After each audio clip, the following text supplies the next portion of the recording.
Couple questions to ask you, though. Sure. You actually visited the desk when it was in Bamberg, didn't you?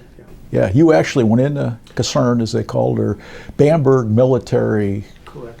Yeah. And it was, I remember talking to, it was an MP company, as I recall. Do you remember? I do. Yeah. I don't remember the company name. I got a file which I couldn't find.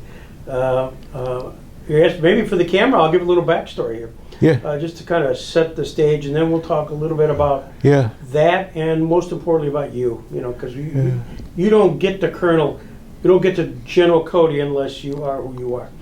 That's the neat thing.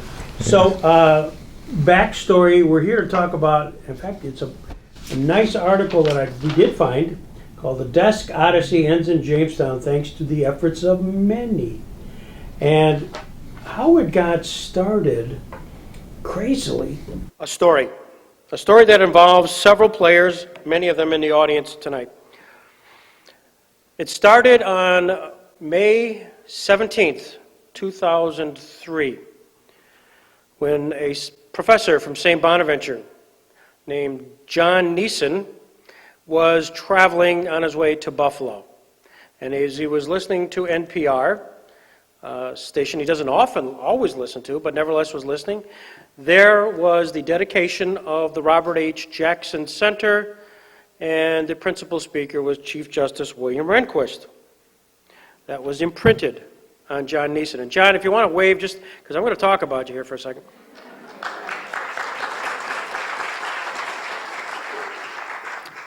For it was the same John Neeson who in June, July, summer in Germany was having a repast with his daughter and son-in-law. Son-in-law was Major Michael Blahovic. Major Michael Blahovic from the Bamberg Army Base. And during the course of the conversation, while John was talking about what was going on in the Southern Tier, talked about the Jackson Center, talked about the event of William Rehnquist, only to learn from Major Blahovic that in fact on the Bamberg Army Base was a relic which was in the form of a desk that was used by one Robert H. Jackson at Nuremberg. And all of a sudden, that became a little piece of information which John dutifully brought back and called the Robert Jackson Center and said, oh, by the way, the desk of Robert Jackson is at the Bamberg Army Base. Well, of course, that's not lost on us. In January of 2004, John Barrett and I, together with Warren Erickson, were invited to go to Nuremberg. My first trip, John's first trip. Warren had been there many times, with an eye towards seeing that place where Justice Jackson had some of his finest hours. And we made arrangements through John Neeson, son-in-law Michael Blahovic, to get special security clearance to get ourselves onto the Bamberg Army Base. We got there, we saw it, and through Michael's and his superior officer, Colonel Spindler, I believe.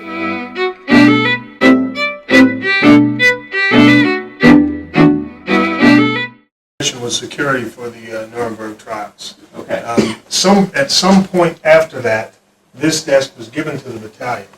793 is the battalion? Yes. Okay. Our current battalion commander, a guy named Mark Spindler, used to have my job in the battalion about 8 years ago. When he was here, this desk was used by the command sergeant major. It was actually his desk, his functional day-to-day desk, but it was always known to be the desk that Robert Jackson used during the trials. It was his work desk. Okay. Then when the colonel got back here and took command last summer, he was asking for the desk. They had gotten all new furniture. Oh, I see. It was no longer here. Right. And he wanted to find this desk. Well, they found it out in one of the storage buildings. Okay. So he had it brought in, and when we got back from Kosovo this summer, this room is in the process of being remodeled, and this desk was going to be part of a display of the 793rd's history at the trials, but as you can see, we haven't gotten very far. Right. We've kind of gotten overwhelmed with some other things. They kept it in a side area and said, from business reasons, we should probably find it a more appropriate place than this base, because at some point, somewhere, this may be discarded. We took lots of pictures, got all excited, but we also knew it was in the ownership of the Army. The question is, now what? Major Michael Blahovic. I remember the name. Yep. He said, absolutely, I will sign, but it'll have to run up the flagpole to the JAGs. Not JAGs, maybe, but the lawyers. Oh, yeah. I mean, and okay, we signed forms, they signed forms, this requisition, the transfer of this piece of furniture, which was not being used. Literally, it was sitting in a corner, no big stanchions or anything around it as a relic. It was just there with a little tag, Robert H. Jackson Desk, but nobody came to visit it. It was nothing. So off we went. Major Michael Blahovic, Greg Peterson, on behalf of the Jackson Center, signed the forms, and off they went. And back and forth, and they couldn't. And then I'm talking to the military legal people, the bean counters, and everything else. And I know it. I was frustrated. To say I was frustrated, but understatement. And essentially, they could not. They never found it on an inventory list. Yeah. That was the problem. It was not on an inventory list of base-owned furniture. Not there. It was physically there, but not there. Right. To give it away. How did we buy it? To give it away. How did we get it? It's like, what's the provenance? Where is this stuff? Yeah. and I called you. I remember this. Colonel Fardink, Paul, can we meet? And I don't know if we met over food, which is normally the case, or whether I called you, but you said, send me some stuff. Yeah. And I did, and you pulled the magic. I come back all loaded with excitement, and I'm sitting down and having our morning Jamestown Jammers Professional Baseball's Advisory Committee. Our chairman, I'm going to follow the dots here a little bit. The chairman of that committee is retired Lieutenant Colonel Paul Fardink. Paul, would you raise your hand? Unbeknownst to me, I get excited. I'm telling about the desk. And I look at Paul and I say, you're chairman of getting this desk out from the Army. Now, only I knew that he was a lieutenant colonel retired. I didn't know what connections he had. But little did I realize that Paul had a connection with a 4-star general, General Cody. Now, the game changes. Now, Paul comes that day and says, can you give me some information? So I march him right over to my office, give him the information. Paul dutifully and gets right on the email, fires off this information to General Cody. Then things start happening. It was extreme, the amount of steps we had to go through. So Paul once again intervened. Paul once again sent another note to General Cody, and all of a sudden, that laser note, that's the term? Laser, all of a sudden, things started to free up. Magic. Well, I was very fortunate because of Dick Cody, my good friend, who now had climbed up through the Army hierarchy. He was the not the vice yet, that's a little bit later. He was the DESOPS in the Pentagon, DESOPS, Deputy Chief of Staff for Operations. In other words, he's on the Chief of Staff of the Army's, cadre. He's the operations guy.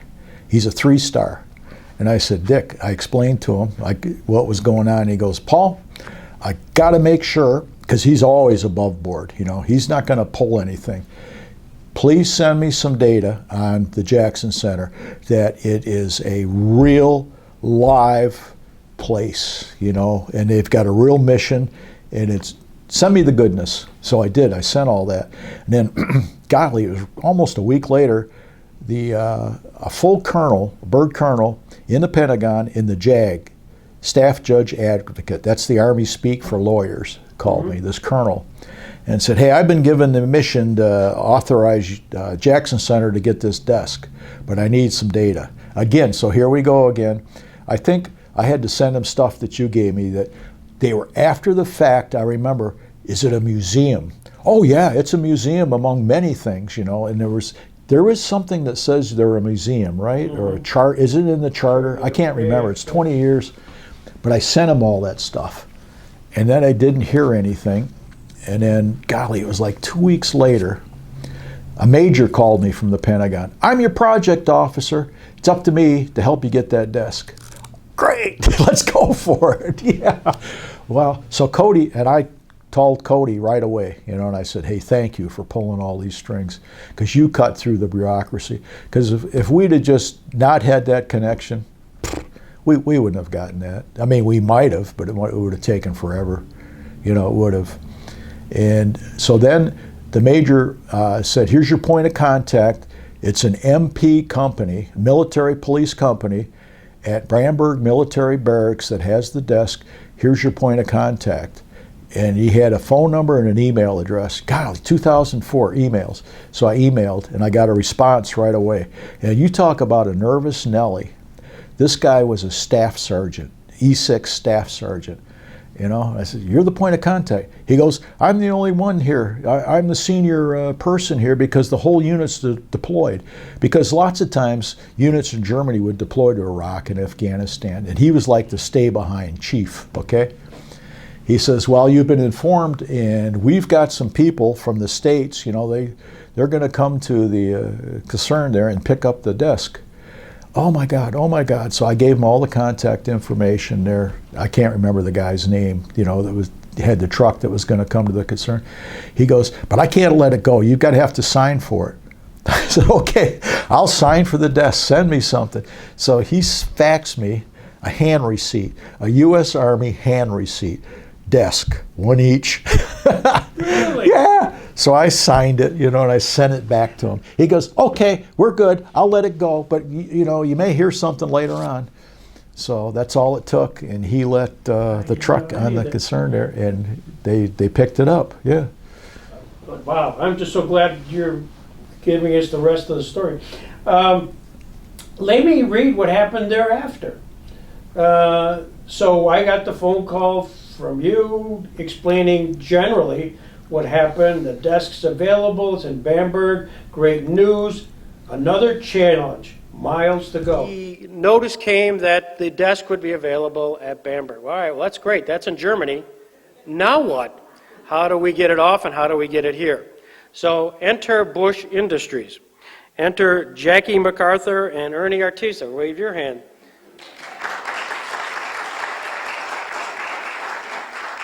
Bush Industries has a plant in Germany. So I called, in fact, I may have seen you at Walmart or something, Ernie, and said, you're the chairman of getting the thing over here. Again, little did I realize that afternoon, phone calls started to be made. Jackie made calls over there to the plant, and all of a sudden, a triangular events where Jackie from Faulkner would call over to their plant in Germany, which is about 2 hours from Bamberg. And somehow they connected, and one day, I'll never forget it, I forget if it was Jackie or Ernie, called me and said, we got it. So they got it. Now what does that mean? That means it's off the Army base and on its way to Bush Industries in Germany. And we had no idea, to be honest with you, when this would occur, but we knew at least it was in private hands, and I liked it a lot. So a few months went by, and then all of a sudden, a phone call from Ernie saying, it's here. It's in Chautauqua County. Well, the next day, Paul Fardink, Warren Erickson, Greg Peterson met the desk, which was wrapped up as if it was Tutankhamun's, sarcophagus. You know, it was 80 layers, right? I mean, it was unbelievable. This was the unbelievable relic that Bush Industries was going to make sure that, in fact, was here. So then, all of a sudden, it came. So we came, and there are pictures floating around of Warren Erickson, Paul Fardink, Greg Peterson, crawling on their backs, their stomachs, looking at everything humanly possible under this thing. Now, what you're going to see here is this desk. And in a minute, I'm going to call up General Wellman to come join us to talk and to make a presentation. But before that, the desk you see was not in exactly what you'll be seeing, how it came here. And there is another person who needs to raise her hand because we're going to ooh and ah when we do see it, Susan DiFacenzo, who took the desk. So Susan,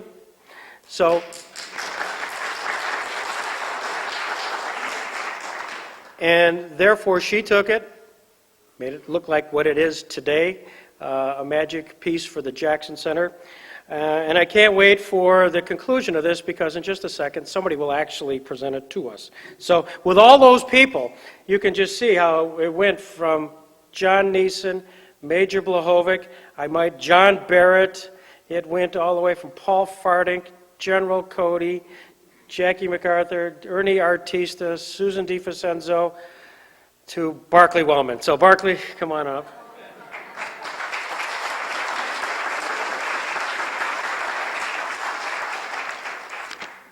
Thanks, Greg. Gives me a great deal of pleasure to be part of this dedication ceremony, being from Jamestown. And so much has happened with the Robert H. Jackson Center in 5 short years. I'm just amazed at what occurs. And as Greg said, a little something happens, and you hear something someplace, and all of a sudden it just occurs. It's fantastic. Anyway, you heard the story and how they had to get up pretty high. 4 stars is as high as it gets in the Army.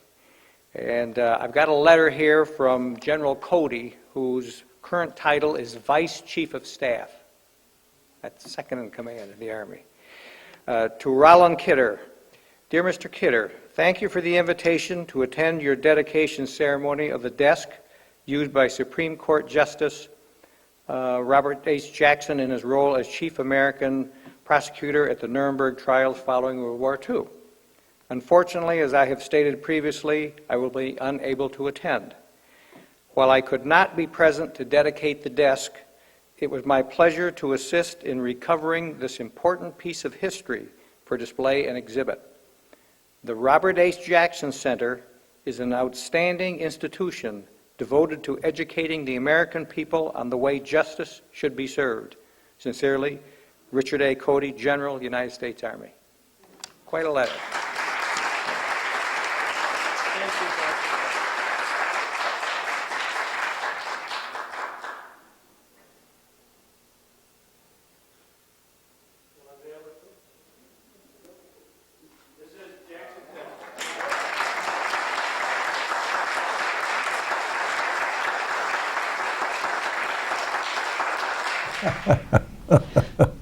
We don't get the letter, we don't get anything but for your intercession. Yeah, well, what a great story, though. You know, what a great experience when you think about it. Yeah. Golly. Yeah, and God bless Dick Cody. You know? Oh, well, and for those that are going to watch this shortly after we get done at this, I will drop in on the same interview we have, a special presentation that General Cody got, and a terrific award, so you get to see the guy. The Ultimate Patriot Award. Yes. Yeah. The term once in a generation is often overused, but that's exactly how many meteorologists have described Hurricane Helene. We all remember that this powerful September storm, it left a trail of devastation from Florida all the way to western North Carolina. Yeah. Hurricane Helene. Helene. Whoa! Community's been washed out. You got power lines hanging down, trees on the side of the road. It happened so quickly, there was 4 foot of water in our house. Apocalyptic weekend. He was screaming, Jesus, Jesus, save me. How many days can people go trapped or without water or without resources?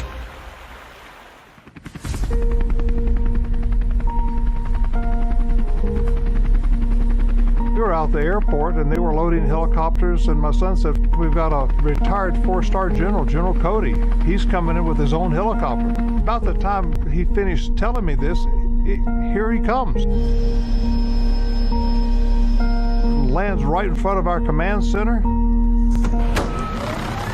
They loaded his helicopter, put some fuel in, and he took off. I'm General Dick Cody, retired. I'm out here helping Samaritans First.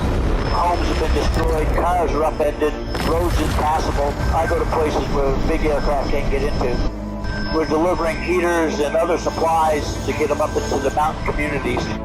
I joined the military when I was 17. I entered flight school, graduated, and then deployed to Korea. Over the years, I deployed for Operation Desert Shield and Desert Storm. I went over to Afghanistan several times. I got promoted to be the Vice Chief of Staff of the Army. When I retired, I knew that I needed to continue to serve. He took the most dangerous assignments and where some of the need was the most critical.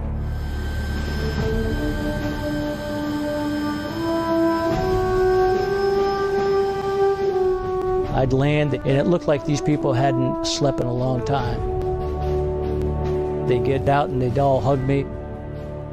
He would spend time talking to the people, finding out what they needed, and then he'd hop in the helicopter and come back and go back again.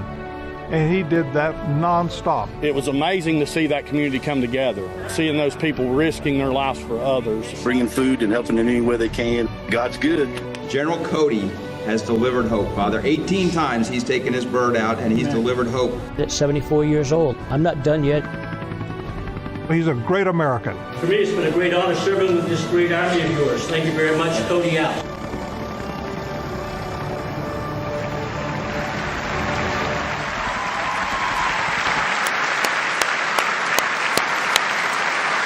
Please welcome this year's Weather Ultimate Patriot Award winner, General Dick Cody.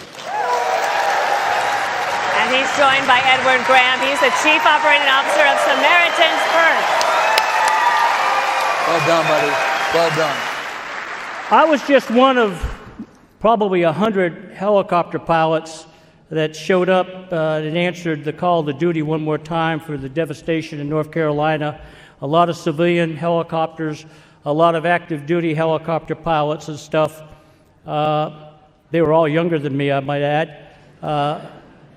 So I accept this award very humbly on behalf of all of them because they did some great work out there. I'd also like to give a shout out to Edward and Franklin Graham and the team of Samaritan's Purse. I've never seen an organization, and they do it much better than the military, point-to-point supply to people that need it now. No one does it better than them, and it was a pleasure working for them, so thank you. Yeah, ended up being the 4-star Vice Chief of Staff of the Army. Yeah, #2 man. Yeah, and I wrote a history paper on him. I think I sent that to you about his experiences. I mean, you have it. Yeah, I'm sure. Yeah. Dear friend too. Yeah, still talk to him frequently. Still involved in so much. Home for our troops. You know, he's building houses through this foundation, you know, for our troops that, you know, really disabled individuals, super disabled. You know. Like you do so much for the community, Paul, and on behalf of the military. Let them know that Colonel Fardink remembers, and you're part of it. You speak, you present, you do all the right things, but you don't wear it on your sleeve, and that's just a real credit to you and your service. And go Army. Yes, go Army. And I'll just say, you know, that was one thing that they really drilled into us at West Point, you know. You serve, even after you retire, you serve for life, you know. And it's not about having an ego either. Keep that subverted somewhere, you know, and stay out of politics. Well, thanks, Paul. I really appreciate this. Thank you. Yeah, thank you.